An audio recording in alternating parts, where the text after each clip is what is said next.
Yo, what's up mga Lods? Good morning, good morning. At eto na naman, meron na naman po tayong ipapakitang bagong legacy ni PBBM. Para sa mga tansong loyalista dyan, panoorin yung mabuti. Ito yung pinagyayabang yung Pangulo. Pakinggan nyo kung ano po yung mga pinagsasabi nito at supalpalin po natin. Kahit na umuulan, magandang araw pa rin ito dahil nabuksan na natin itong napakaganda na tulay. I think this will serve as a model for many of the other bridge projects that we will be seeing around the country. And to see that everything was completed on time and on budget, and despite all of the other issues that we are having to deal with, patuloy pa rin ang kanilang naging trabaho. At kaya naman, nakarating na ang araw na ito na binuksan natin ang Kamanyugan Bridge. Kapag nakita ng lahat ng ibang gobernador ito, sasabihin, bakit kami wala kaming ganyan? Aba. Grabe naman talaga, napakabangis naman ni BBM, no? Siya pala ang may dahilan kung bakit po may gantong magagandang bridge. Ito, dahil na po sa kanyang panahon, nabuksan po ito at sa tamang budget daw po.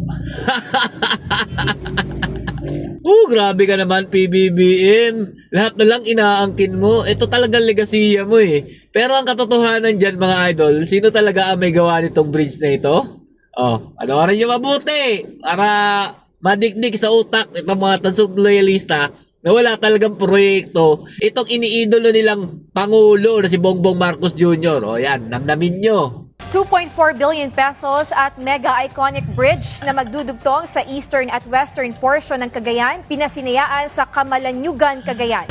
This is a dream come true for Cagayan. 250 kilometers long. This is the first time that an additional bridge will serve us to connect the eastern portion and western portion of Cagayan. Ako'y natutuwa dahil nakitang-kita naman yung pagmamahal ni Presidente po.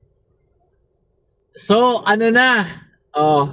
buti pa yung talagang may gawa, hindi naman nagpakita, hindi nagpapapresko, hindi nagyabang na sa kanya galing yung proyekto na yan, siya nagpasimula niyan. Pero yung wala talagang ambag, at sinasabi pa niyang dahil daw po sa saktong budget, ayan po mga Lodi, na kahit naman wala talagang nilaan na budget dyan, nagyabang. Sa panahon niya daw po, nangyari ito. Ang kapal na mukha ninyo.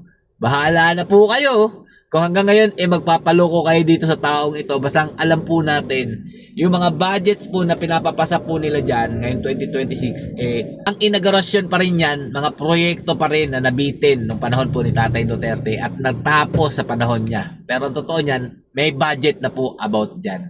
Hanggang dito lang po ulit. Magsisimula na naman pong uminit ang ulo ng mga loyalista at tanso. Wala akong pakialam sa inyo. Duterte pa rin.